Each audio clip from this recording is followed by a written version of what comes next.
Meu amigo Carlos, tudo bem? Muito bem, Geraldo, muito obrigado por abrir esse espaço aqui no seu programa Repórter da Cidade, para que a gente possa falar de um tema muito importante, principalmente em que a OAB, o Dr. Bruno Franco, que é o nosso presidente, colocou a Ordem dos Advogados, mais uma vez, no sentido histórico, de criando a Comissão para a Defesa dos Direitos Autistas de Paracatu.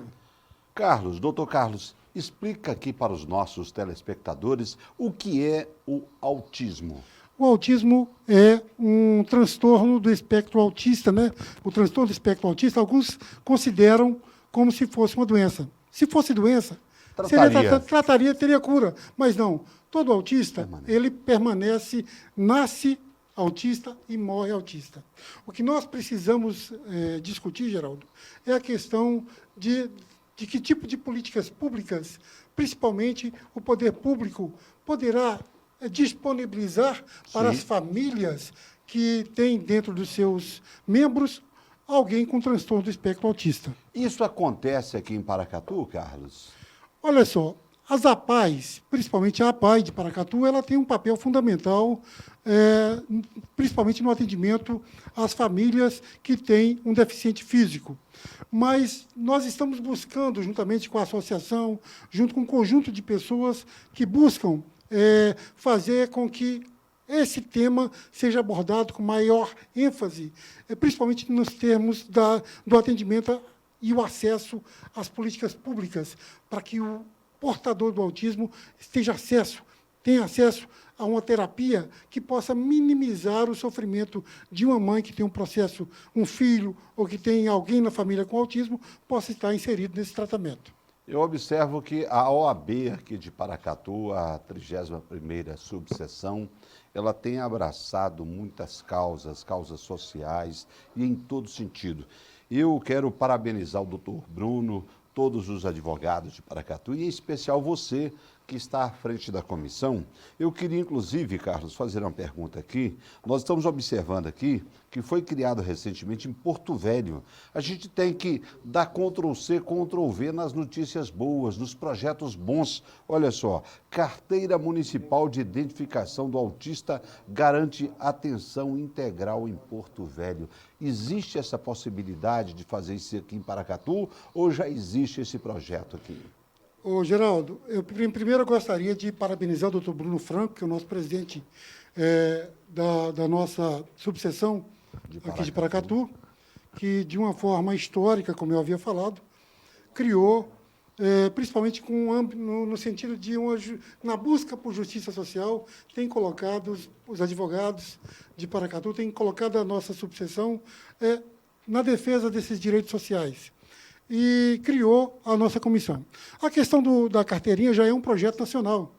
Já existe um projeto que já foi aprovado pelo Congresso Nacional e o que basta é apenas a regulamentação desse projeto em cada município para que isso possa se fazer através das prefeituras, através dos governos de estado, ou já está criando a carteira nacional. Melhor ainda. Que já pode facilitar bastante a vida das pessoas que têm o autismo para um acesso mais rápido, numa fila de espera de um banco, por exemplo. Há uma vaga de estacionamento, porque nós temos na questão do autismo os 3 níveis que são fundamentais. O nível 1, o nível 2 e o nível 3. O nível 1, volta e meia dá as crises. O nível 2, razoável. O nível 3 já está em crise constante. Então, você tem que ter essas situações para que as famílias possam ter acesso a tipo de políticas que a gente fala, a um atendimento especial no banco, a um atendimento especial no sistema de saúde, para que ele possa minimizar esse sofrimento da mãe, porque a mãe deixa de viver a sua vida, abdica da sua vida para cuidar de um filho com autismo. Doutor Carlos, eu iria justamente falar sobre isso. A família que tem um especial seria, né, o autismo, ou não é especial a palavra correta? É uma deficiência.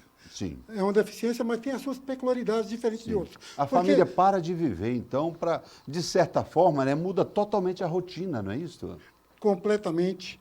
A família, a mãe, nós temos problemas muito sérios, porque, além da busca para colocar ou inserir esses jovens e essas pessoas que possuem o transtorno do espectro autista dentro de uma política pública de saúde, de educação, embora Paracatu já está avançado na questão da educação, principalmente a educação pública municipal. Eu quero parabenizar a Prefeitura Municipal de Paracatu, porque já tem um professor já dedicado, exclusivamente especial para cada aluno, ou seja, em cada sala de aula que tenha um aluno matriculado na rede pública municipal, tem um professor exclusivo. Profissional. Um professor exclusivo. Isso não acontece em outros lugares. Não tem isso em outros lugares. Isso é um trabalho da ordem que está... Não, isso já é uma política que já vem sendo desenvolvida há mais tempo. Há mais tempo. Há mais tempo. Então, nós precisamos de fazer com que essas situações, o Estado já não aconteça a mesma coisa, às vezes, né? E há necessidade da inclusão, principalmente na educação, do jovem com espectro autista e principalmente no diagnóstico precoce da criança, quando detectada com mais tempo e inserida num tratamento terapêutico, ela vai evoluindo com o tempo e, em determinado momento, principalmente no nível 1, o autismo é imperceptível na vida daquela criança, daquela pessoa. Hoje eu conheço o autista, nós tivemos agora de manhã, na OAB, uma excelente palestra com o doutor Fernando, que é um autista. Um advogado autista. Tem a vida normal. Tem a vida normal.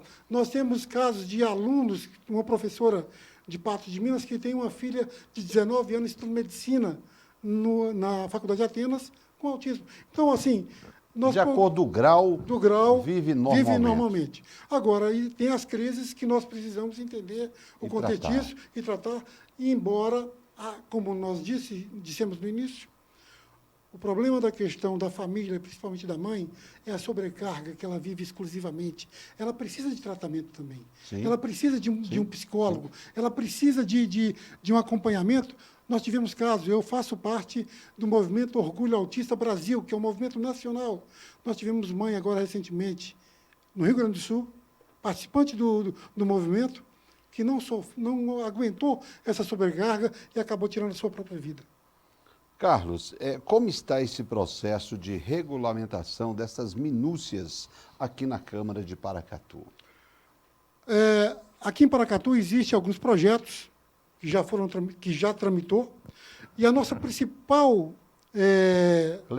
O nosso principal pleito é a criação de um centro de referência para tratamento, para atendimento dos autistas. Esse centro de referência lá vai estar exclusivo com um neuropediatra, com um psicólogo, com um terapeuta, com profissionais capacitados e que possa, inclusive, dentro desse centro, capacitar professores, capacitar outras pessoas, até mesmo para esses diagnósticos e para minimizar o sofrimento dessas famílias. Seria como se fosse uma extensão de um CRAS, por exemplo? Seria praticamente uma extensão do CRAS, mais direcionado com essas questões da peculiaridade que existe dentro do autismo. Porque cada autista tem uma semelhança e uma diferença entre um e outro. E sempre são muito inteligentes, né? Muitos. Fora da curva, né? Se você tem 500 milhões de neurônios na tua cabeça, o do autista duplica isso. Então, veja isso, como é que é a cabeça de uma criança, a cabeça de um autista. Acelerado. Muito acelerado. E, às vezes, a gente precisa de entender, quando o prefeito trata da questão da proibição dos fogos de artifício, o autista não suporta barulho, não suporta tiro, foguetes. É importante, é uma política pública importante. Sim, né? sim. Então, a gente precisa de estudar outras normas e a Câmara Municipal de Paracatu tem um papel fundamental nesse contexto e a gente está trabalhando a própria subseção, a nossa 31ª subseção de Paracatu, através do Dr. Bruno, através dessa comissão que foi criada agora, que me colocou, eu tive a honra de ser indicado presidente dessa comissão, que tem como membros a doutora Fabielle, a doutora Gláucia e também o doutor Nilson, que não é apenas o Baromeu, que faz parte da comissão. Existem 3 outros advogados que trabalham exclusivamente nessa questão. E nós estamos agora nesse mês de abril, que é um mês de conscientização para que as pessoas possam entender da importância que é de você, muitas vezes, dar acesso ao tratamento, a um tratamento especializado, né, a uma educação de qualidade, a uma política pública que possa inserir essas pessoas dentro dessa política pública, como eu disse no início, para minimizar o sofrimento dessas pessoas. Tá aí, portanto, o doutor Baromeu, Carlos Baromeu, falando da necessidade desta sensibilização. Ele que é membro da 31ª subseção da Ordem dos Advogados aqui em Paracatu. O nosso muito obrigado pela presença e venha mais vezes. Eu quero agradecer a você, Geraldo Júnior, pela oportunidade, agradecer a TV pelo convite e fazer um convite para você. Amanhã, às 13h30, ou seja, nesse mês de abril, nós estamos repletos de atividades para buscar fazer com que haja consciência, né, das pessoas em relação ao autismo. Nós temos a presidente Núbia, que é a presidente da Associação das Mães com Autismo de Paracatu, também, que é uma entidade que nasceu agora, que é bastante importante. Então, esse mês de abril vai estar repleto de atividades. O primeiro deles, amanhã, às 13h30, na Câmara Municipal. Nós vamos ter uma grande caminhada, que nós estamos articulando entre o dia 28 e 29, no centro de Paracatu, justamente nesse mês de abril, que é o mês azul de consciência para a questão do autismo, tanto em Paracatu como no Brasil. Falamos com o doutor Carlos Baromeu,